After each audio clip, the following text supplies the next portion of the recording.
of the Box, membahas apapun yang Anda mau. Indonesia tanah airku cinta, Nusantara merdeka bhinneka tunggal ika. Bersama Awang Ajiwasita dan Om Bob. Greetings to each and everyone. Anytime you meet, I greet anyone.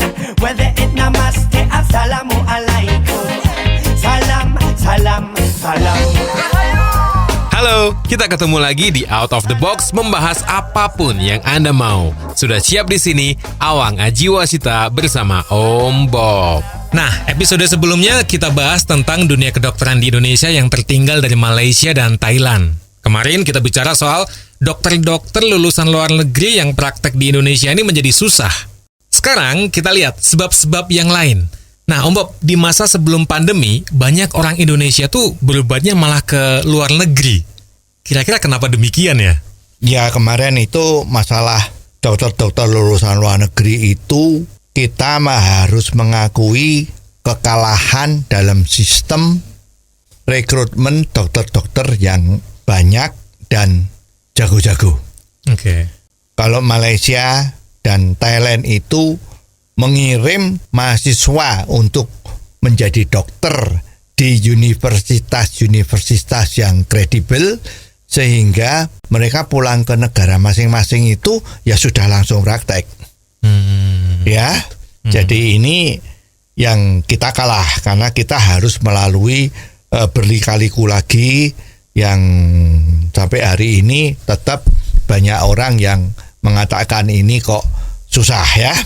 Nah, sekarang pertanyaan, kenapa selama ini sebelum pandemi ya itu banyak sekali orang-orang Indonesia itu yang berseliweran di rumah sakit Singapura, Kuala Lumpur, Penang, belakangan juga Johor, ya itu sebabnya apa?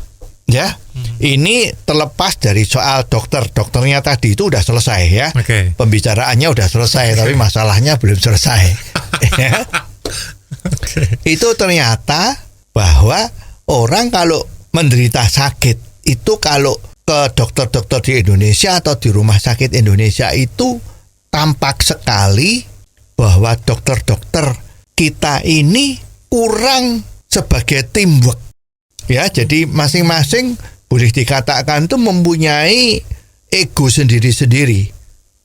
Ya, jadi kalau seorang dokter ahli paru-paru misalnya, kalau ada pasien yang sakitnya paru-paru dan ada menderita yang lain, misalnya terus ginjalnya kena atau jantungnya menjadi nggak enak atau apa, itu selalu dokter yang tadi itu tidak ingin mengkonsultasikan situasi pasien tadi itu kepada dokter-dokter ahli yang lain. Tapi ini benar atau tidak ya, ini kita udah nggak bisa menilai, tapi ini memang kejadian ya. Jadi kejadian orang awam kalau berobat di rumah sakit Indonesia atau dokter di Indonesia yang spesialis itu kok seperti terjadi hal-hal yang seperti ini. Jadi kalau pasiennya merasa ada keluhan lain yang bidangnya itu bukan dokter yang menangani tadi, selalu dokter itu menganggap bahwa dia itu sudah hebat. Walaupun dia spesialis penyakit tertentu, tapi karena dia tuh sebelum menjadi spesialis dokter itu dia sudah pernah menjadi dokter umum. Nah, misalnya itu ahli penyakit dalam. Nah, itu terus dianggap masalah ginjal dia juga oke. Masalah getah bening juga oke. Masalah pankreas, lever, jantung oke juga. Karena itu kan dalemannya orang ya. Jadi kalau ahli penyakit dalam, dia subspesialisnya itu adalah misalnya paru-paru. Nah, maka kalau ada pasien yang di samping penyakit paru-paru itu ada penyakit yang lain, itu dia juga nggak mau atau ogah-ogahan itu untuk berkonsultasi dengan dokter ahli yang lain agar supaya pasien ini itu bisa cepat sembuhnya. Nah, seolah-olah dokter tersebut kalau bahasa umumnya itu sayang atau eman-eman kalau pasien ini dihandle dokter lain. Karena kalau pasien ini di-handle dokter lain kan ada sebagian uang prakteknya yang kesedot ya, kira-kira seperti itu ya. Ini pandangan orang awam sebagai konsumen. Ya, tetapi kalau dia bandingkan dokter di Penang misalnya, itu kenapa kok di sana dokter itu kelihatannya bersatu untuk mengatasi masalah dari pasien itu. Ya, jadi misalnya ada orang malah dilakukan suatu pemeriksaan usus. Usus. Ya, otomatis itu lambungnya juga diperiksa. Betul. Nah, terus ketahuan, loh, ini kok lambung-lambungnya itu ada luka-luka misalnya ini ya. Bermasalah ya. Masalah nih. Lah terus tanya pasiennya, kamu minum obat apa? Bla bla bla bla bla bla bla bla bla. Ya, yuk dokternya tadi itu mikir, oh, ini kemungkinan ini ada satu obat yang sepertinya tidak perlu atau jangan diminum lagi. Ya, nah tapi dokter tersebut tanya, ini yang memberi resep, yang memberi obat ini siapa? Oh, ini yang memberi dokter A.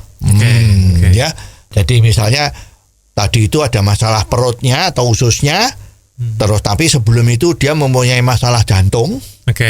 Ya, diberi obat oleh dokter itu agar supaya ya mencegah supaya jantungnya jangan umat sakitnya gitu kan. Nah, ternyata obat itu perut kita tidak tahan dengan obat itu, atau kemungkinan obat itu terlalu banyak. Sehingga perut kita menjadi rusak atau luka atau menjadi sakit. Nah, dokter yang menangani sakit rongga perut tadi itu setelah tahu bahwa dokternya itu siapa yang ngasih obat ini, nah di depan pasiennya ini dokter itu telepon sama dokter yang menangani penyakit jantung pasien tadi itu. Hai dokter, selamat sore. Nah, ini periksanya kalau udah sore. Ini you pernah ngasih pasien si X, Mr. X ini ya. Nah, ini saya lihat dari pemeriksaan saya sekarang ini kok rasanya perutnya ada masalah. Ya, apakah obat ini menurut saya perlu dikurangi atau tidak makan sama sekali? Itu sangat welcome. Ya, langsung dokter jantungnya tadi mengatakan, oh ya betul, silahkan, kalau itu putusan terbaik. Nah, pasiennya mantap kan? Iya betul. Tapi kalau dokter yang di sini, ya tidak semua. Kebanyakan nyalah-nyalahkan dulu. Oh, ini nggak benar nih, harusnya begini. Jadi pasiennya bingung. Iya. Ya, karena dokter yang satu seolah-olah menjatuhkan dokter yang lain. Beda kan? Kalau tadi itu begitu kooperatif, merupakan satu tim, dan pasiennya akan menjadi mantap. Betul. Bahwa dia periksa dokter ini tidak salah. Dokter ini cukup hati-hati. Ya, biasanya kalau kita di sini kan, ya ini kemarin yang ngasih siapa nih? Oh, terus ya kenapa nggak periksa sana? Wow. Periksa sana aja kan, itu kan dokter baik. Kenapa periksa sini? Lah gitu. Nah, ini sikapnya ya. Oke, Om Bob, kita akan break dulu sebentar. Sambil terus Awang ingatkan, kalau Anda punya komentar tentang apapun juga, silakan dikirim melalui WhatsApp ke nomor 0878 5590 7788. Anda juga bisa mendengarkan Out of the Box versi pendek atau singkat dalam program Underline yang disiarkan di radio kesayangan Anda ini setiap hari. Ikuti juga channel YouTube-nya Om Bob Indonesia. Pastikan Anda sudah subscribe ya. Kita akan kembali sesaat lagi. Greetings to each and everyone. Salam, salam, salam. Awang Ajiwasita kembali lagi bersama Om Bob. Kita masih di Out of the Box membahas apapun yang Anda mau. Adanya pendapat bahwa dunia kedokteran di Indonesia yang tertinggal dari Malaysia dan Thailand masih kita diskusikan di sini. Nah, di segmen sebelumnya kita membahas tentang pelayanan dokter-dokter di luar negeri dengan teamwork yang luar biasa banget. Nggak cuma itu, sekarang juga ada cerita ini. Ini ada penyakit yang katakanlah ada gangguan di jantung. Nah, kalau di sana setelah diperiksa di Kuala Lumpur itu kan ada heart center itu ya. Diperiksa, pasti kan harus melalui tingkatan-tingkatan kebolehjadiannya. Jadi pertama gimana? Kamu kok sesak napas? Biasa kalau sesak napas itu ngos-ngosan misalnya begitu ya. Kalau jogging-jogging atau berenang itu ngos-ngosan. Ya kan? Nah, di kemungkinan jantungnya. Nah, diperiksa, pasti diperiksa dulu. Oh, silahkan. Itu kalau umumnya itu kalau jantung kan diperiksanya itu treadmill. Oh iya. Lari di tempat itu. Betul. Pakai berapa menit, tingkat kemiringannya berapa, itu terus didengar jantungnya, detak-detaknya, pulse-nya bagaimana itu diperiksa. Kalau itu sudah kelihatan tidak ada masalah, ya tidak perlu dilakukan tes-tes selanjutnya. Oke. Ya, tapi kalau di Indonesia, nah itu kadang-kadang ya tidak semua ya. Oke. Kadang-kadang itu ada nekatnya. Nekat gimana? Yang tidak perlu juga disuruh periksa. Oh. Ya, jadi orang yang sakit jantung misalnya mau periksa sama dokternya, saya punya gejala jantung seperti ini. Oke, langsung di X-ray. Oh. Ya. Treadmill, MRI, ya scanning, ya. Jadi semua dilaksanakan semua, ya. Nah ini kan pasiennya merasa, wah ini kok jadi masalah yang gawat, ya. Masalah kantongnya yang gawat. Jadi kemana-mana. Kemana-mana kan. Lah padahal kalau di luar negeri, tadi saya contohnya itu di KL Kuala Lumpur, itu ya cuman treadmillnya nggak ada masalah, ya udah selesai. Ya kalau dicurigai bahwa ini kemungkinan ada hubungannya dengan diabetes, ya diperiksalah gulanya. Ya walaupun sekarang pemeriksaan darah lengkap itu kan umum, ya tapi kadang-kadang ya nekat. Ya kalau bila perlu periksa darah selalu lengkap. Kalau lengkap kan duitnya banyak.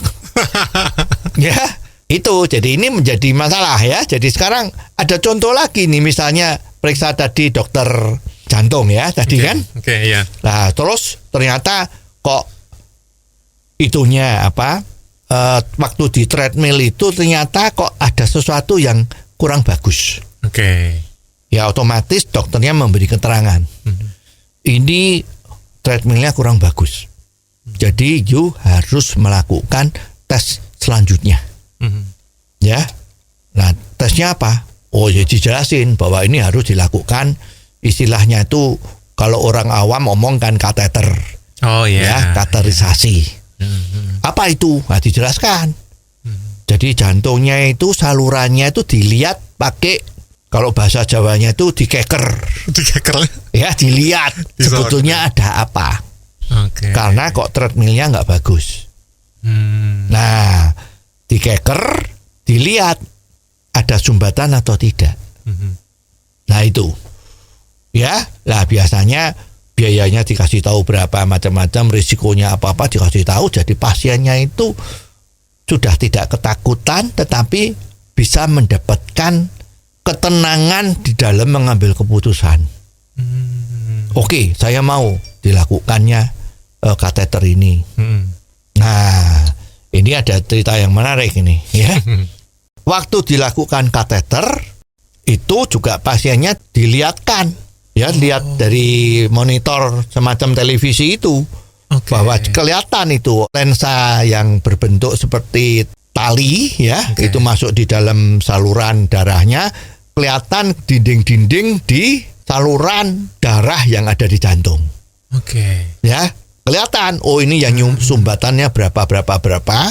Nah, ada juga yang ngomong ini sumbatannya 70%, 80% misalnya seperti itu angka-angkanya ya. Tapi ini biasanya orang kalau kena sumbatan jantung itu obatnya itu pertama ini bisa dipasang ring atau tidak.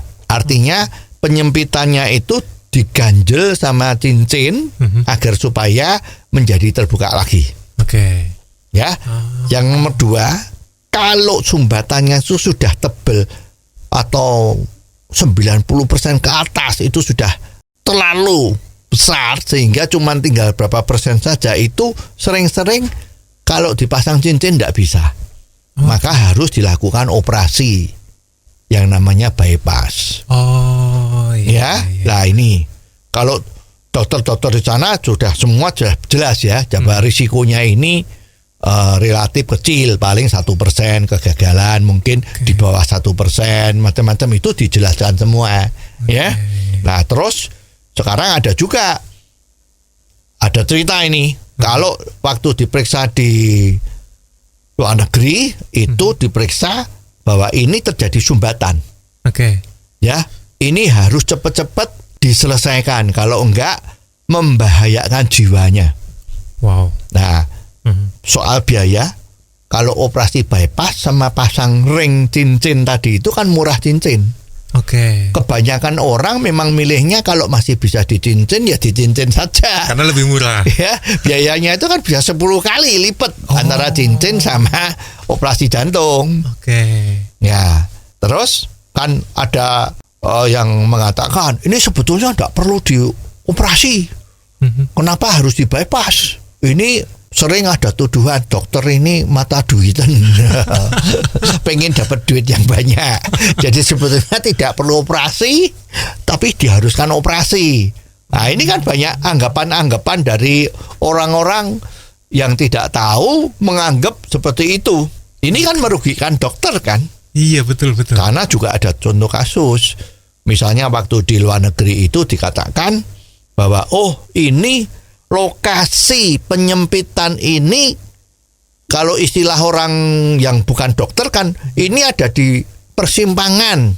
Saluran darah itu kan nggak lurus semua, ada yang nekuk, ada yang belok kanan, ada belok kiri, ada yang 90 derajat, ada yang 60 derajat, 30 derajat gitu kan, itu kan ada kan, tidak lurus kan. Nah kebetulan yang bumpet itu ada di lokasi yang persis persimpangan tadi itu. Ya simpang 5 kayak simpang 7 nggak tahu, atau kalau di Padang itu ada jalan yang namanya Lekuk 1000 itu kan nekuk-nekuknya kayak gitu persis di ujungnya itu. Menurut kedokterannya yang di luar negeri itu ini tidak bisa di ring pasang cincin. Bisa tetapi bahaya. Karena kalau sudah dipasang cincin itu di lokasi yang tidak benar, di lokasi yang sulit tadi itu, di lokasi yang seharusnya tidak boleh, tapi kalau dipaksain bisa. Tapi risikonya besar. Tetapi risikonya besar. Setelah jalan 1-2 tahun itu mungkin kesumbat lagi. Ya kita nggak ngerti lah ya istilahnya, kalau darah itu ada lemak-lemaknya yang muternya nekuk-nekuk itu mungkin lebih gampang nempel atau gimana lah ya. Orang kalau usia makin dewasa makin gede itu kan yang nempel makin banyak. Betul. Well, kita break dulu Om Bob. Nanti kita akan kembali sesaat lagi. Sambil terus Awang ingatkan, WhatsApp untuk Anda yang punya komentar tentang apapun juga, silakan dikirim ke nomor 087855907788. Jangan sampai ketinggalan juga untuk mendengarkan Out of the Box versi pendek atau singkat yang disiarkan di radio kesayangan Anda ini setiap hari dalam program Underline, dan Anda juga bisa mengikuti channel YouTube-nya. Alamatnya Om Bob Indonesia. Pastikan Anda sudah subscribe ya. Greetings to each and everyone. Salam, salam, salam. Out of the Box membahas apapun yang Anda mau. Awang Ajiwasita bersama Om Bob. Kita lanjut lagi diskusinya. Tadi kita sempat membahas seputar contoh pengalaman pasien penderita jantung yang berobat ke luar negeri, di mana dokter yang memeriksanya dengan gamblang menjelaskan bahwa kondisi pasien ini harus operasi, bukan hanya dipasang ring atau cincin karena risikonya besar banget. Nah itu kalau dokter di luar negeri dia memberi keterangan dengan benar. Ini tidak bisa. Kalau dilakukan itu membahayakan, dalam tempo 1-2 tahun ini akan bisa meninggal. Karena udah nggak ada bisa dibantu lagi. Di bypass pun sudah nggak bisa. Ya karena udah terlambat atau bagaimana. Itu ada istilah-istilah yang sangat medikal gitu ya. Nah, tapi menurut cerita dari orang-orang saudaranya yang ada masalah tadi itu, ya wis, ya pulang Indonesia karena dokter di luar negeri itu nggak mau memasang ring. Ya, tapi kalau dioperasi kan takut. Banyak orang kalau operasi kan takut. Iya. Jantung lagi. Iya. Biayanya mahal lagi, ya kan? Ya udah nggak usah. Iseng-iseng tanya, udah kalau begitu periksa aja dokter di tanah air. Oke. Ya, periksa tanah air kan dilakukan lagi kan, di kateter lagi, dilihat lagi. Nah, ini ada dokter di Indonesia yang berani. Oh, nggak apa-apa, ini bisa di-ring, ini bisa, nggak apa-apa, nggak usah operasi gitu. Oh, oke. Ya, tapi dia tidak cerita kalau di luar negeri dia udah periksa. Ya tadi itu kan, kalau udah cerita aku sudah pernah periksa di sana gini. Mungkin akan berbeda mungkin ya. Dokter kita ini kan bisa nggak suka, ya. Kok rasanya nggak percaya, ya kalau nggak percaya nggak usah periksa saya, nah, misalnya gitu kan. Nah dia bilang bisa. Nah orang ini bilang bisa kan yakin. Oke dah, pasang cincin saja. Nah Bali cerita-cerita sama teman-teman. Wah, saya waktu itu kemarin di luar negeri bilang nggak berani, tapi ternyata saya di tanah air bisa. Berani malahan. Nah, aku milih yang bisa karena nggak operasi. Apa yang terjadi? Ya, ini belum tentu semua sama ya. Oke. Tapi ada kasus orang tersebut betul 2 tahun lagi kena jantungnya meninggal. Oke. Ini gimana?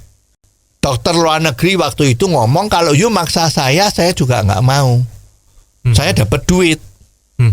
Tetapi ini nggak bisa. Karena ini bahaya. Begitu kesumbat lagi, bypass sudah nggak bisa, pasang ring juga nggak bisa. Nah gitu kejadian. Ya jadi bukan mengutamakan uang, tapi mengutamakan keselamatan jangka panjang dari pasiennya. Ini kan menjadi cerita. Jadi makin banyak orang cerita, word of mouth-nya tinggi, orang makin percaya sama dokter-dokter di luar negeri yang betul-betul menganggap pasien itu sebagai subjek, tapi bukan sebagai objek. Oke. Nah itu, ya jadi ini memang juga harus dipikirin. Jadi mestinya selama kuliah kedokteran di tanah air ini harus juga ada etika sebagai seorang profesional. Ya, jadi kepentingan yang lebih gede, kepentingan jangka panjang itu mungkin harus lebih diutamakan ketimbang jangka pendek. Misalnya seperti itu ya. Juga harus dipelajarin teori-teori marketing. Salah satu misalnya customer satisfaction. Oke. Bagaimana kalau ada pasien memeriksakan diri kepada seorang dokter, dokter itu harus bagaimana bersikap. Ya, sebagai seorang yang ngerti marketing dah ya. Karena konsumen atau pasien itu harus tenang hatinya, harus senang. Ya, supaya dia juga bisa merekomendasikan teman-teman lain untuk periksa di tempat dia praktek. Ini kan menjadi baik. Tapi kalau dokter tidak mempunyai jiwa marketingnya nggak cuma menjual-jual tok ya. Tapi marketing adalah lebih dari sekedar menjual. Membikin puas konsumen, membikin puas pasiennya, itu sangat besar pengaruhnya. Ya, kita bicara soal gini aja dah. Kalau kita ketemu sama dokter yang kita praktek sama dokter, coba dah tanya, dok, kalau saya sewaktu-waktu pengen konsultasi sama dokter lewat telepon bisa nggak? Ya pasti jawab, oh bisa, telepon saya di telepon kliniknya. Apakah boleh saya minta handphonenya? Coba. Ya saya yakin itu 70%, 80% nggak akan ada mau ngasih. Ya kamu hubungan dengan suster saya deh, hubungan dengan ini deh. Ya karena juga banyak suster-suster itu kalau disuruh telepon dokternya juga nggak berani kok, takut. Wah dokter kalau ditelepon nanti marah. Misalnya ada pasien yang datang udah panik. Kan orang yang sakit kalau nggak ngerti apa sebabnya kan panik. Betul. Suster dokternya kok belum datang? Tolong dong ditelepon dong. Wah ini dokternya handphonenya mati. Oh ini dokternya lagi sibuk nggak bisa ditelepon. Kalau didesak lagi, maaf saya nggak berani karena dokternya kalau ditelepon nanti marah, saya kena marah. Saya minta nomor handphonenya. Wah, maaf. Ya. Tapi di dokter-dokter di luar negeri yang tadi itu Kuala Lumpur, Penang, Singapura, itu dokter-dokter memberi dengan senang hati nomor handphonenya. Malah kalau kamu ada sesuatu, telepon saya atau WhatsApp saya. Mereka juga mainnya WhatsApp. Jadi komunikasi dibuka agar supaya terjadi hubungan relationship yang bagus. Nah, ini siapa yang tidak terenyuh? Jadi kalau saya punya dokter yang seperti itu baiknya terhadap saya, kalau ada apa-apa ya saya lebih baik tanya dia dulu. Ya. Nah, itu satu langkah pelajaran yang harus betul-betul diketahui oleh semua dokter-dokter di tanah air agar supaya cara mencegah orang berobat ke luar negeri itu, ya kita harus memulai mengeterapkan konsep-konsep marketing tadi. Jadi jiwa kita itu harus jiwa melayani pasiennya. Kalau sampai tanya ya dipuas-puasin, tanyanya dijawab. Tapi apakah itu memungkinkan, Om Bob? Ya ini repot karena dokter kita kurang. Ya pasien kalau suruh antrinya lama, dokter spesialis Jakarta atau kota-kota besar itu sekarang prakteknya tuh bisa sampai subuh. Ya, katakanlah lewat midnight show lah ya.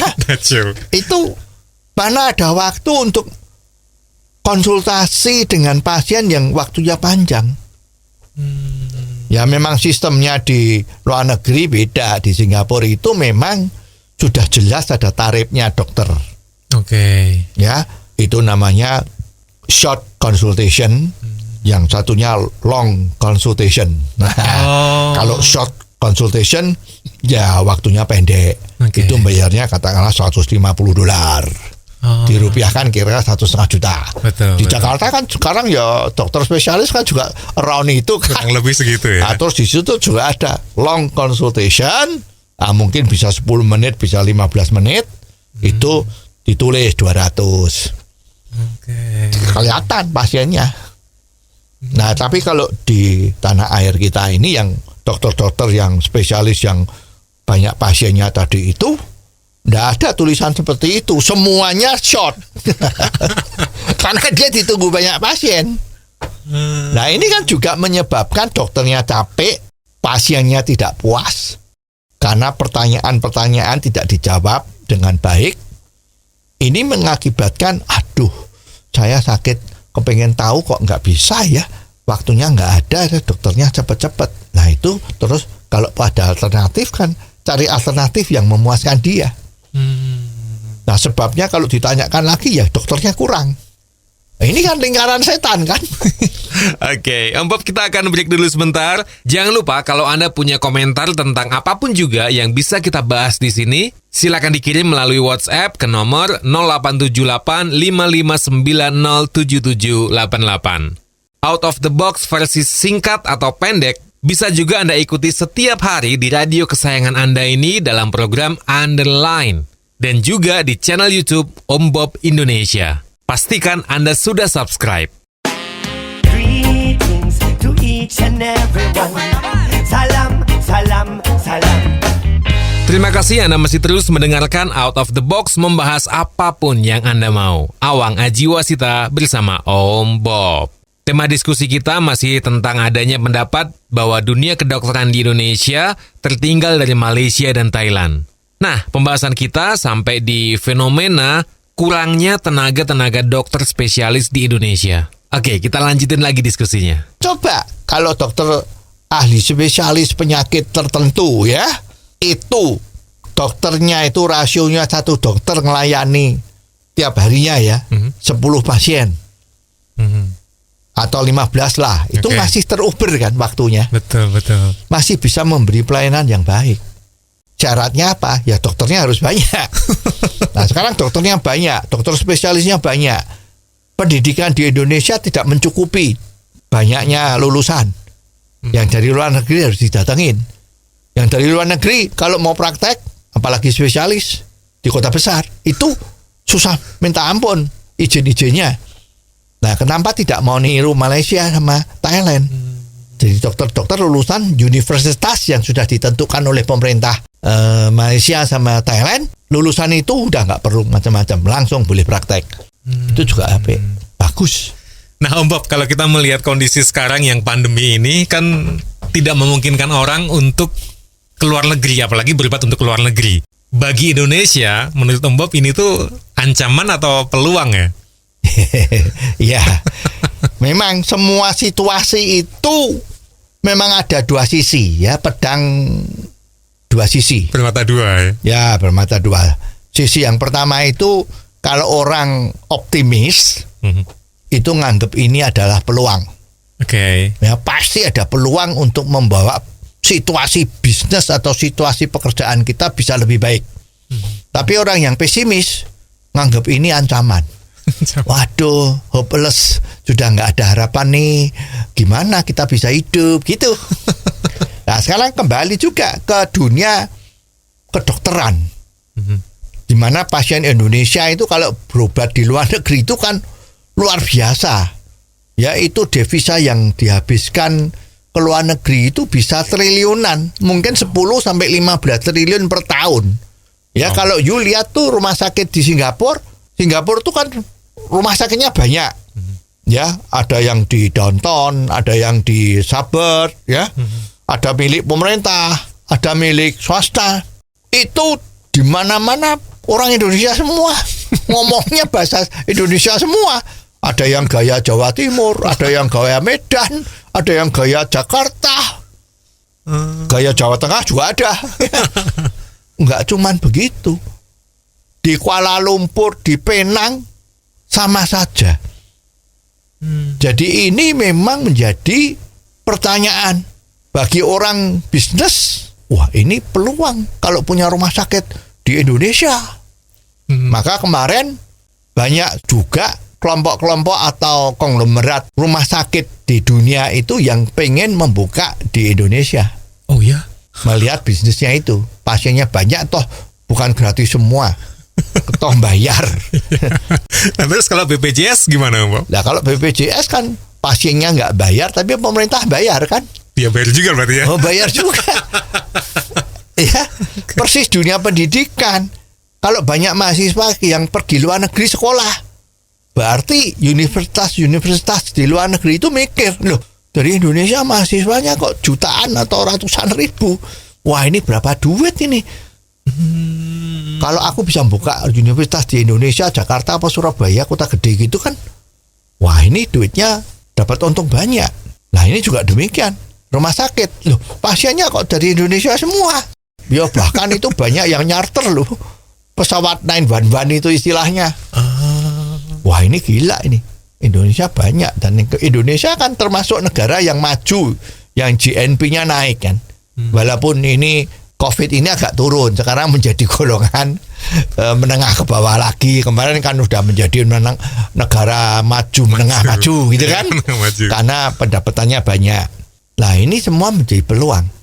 Nah, sekarang masalahnya pemerintah kita ini atau rumah sakit di Indonesia sekarang ini melihat ini peluang atau ancaman. Ya, justru sekarang pandemi ini orang-orang tidak bisa pergi ke luar negeri. Orang sakit kan tidak mikir waktu kan. Betul. Ya, kalau memang sakit ya sakit. Biasanya berobat ke Singapura, biasanya ke Penang. Nah, sekarang pesawat ke Penang aja sudah nggak ada kok. Yang ke Singapura sedikit sekali.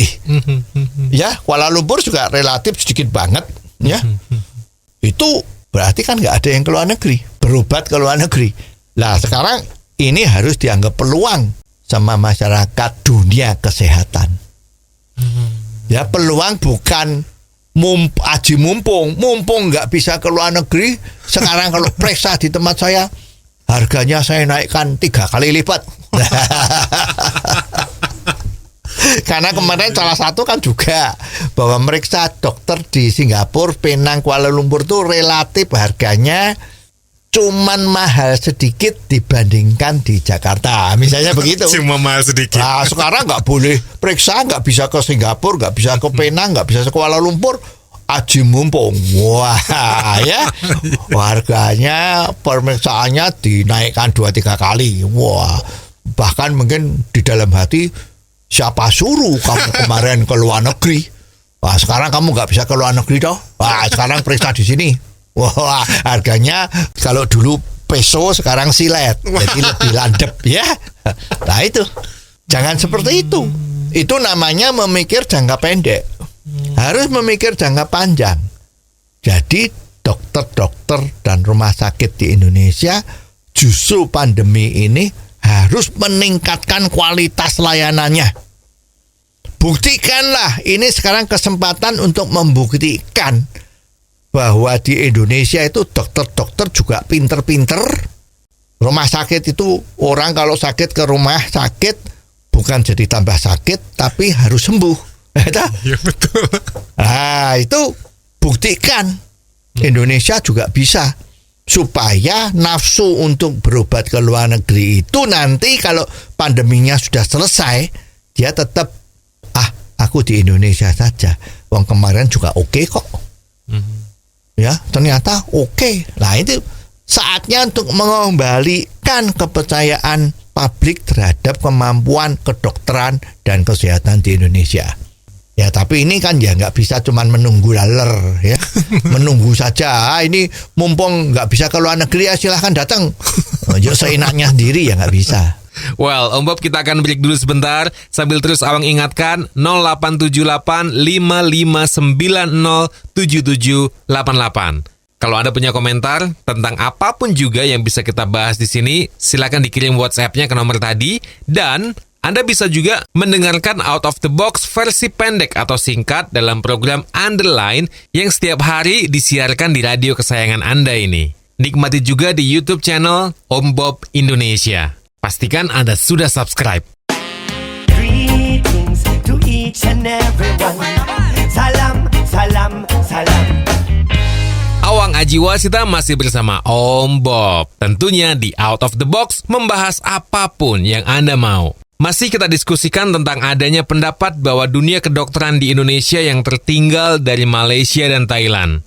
Nah, masa-masa sekarang memang menjadi cukup penting untuk kita bisa memperbaiki hal-hal yang dirasa kurang, khususnya terkait rumah sakit dan dokter, supaya tren berobat ke luar negeri itu semakin menurun. Ya, kita cukup berbahagia.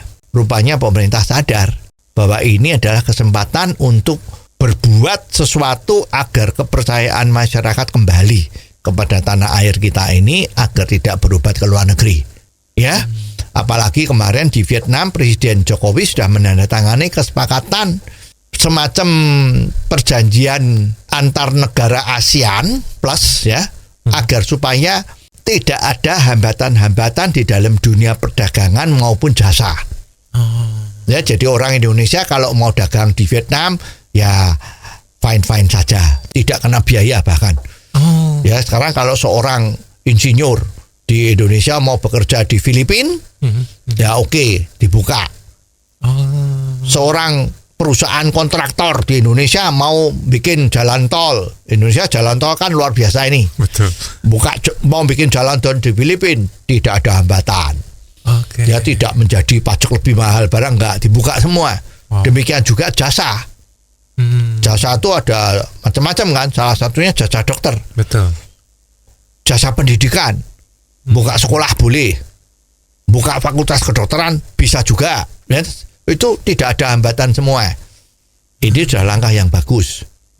Nah, jadi kemarin di Jakarta kan ada itu satu kelompok usaha yang cukup besar yang akan membuka rumah sakit yang ultra modern, sangat modern, alat-alatnya modern semua, sepertinya lebih modern dari Singapura maupun Kuala Lumpur, ya. Wow.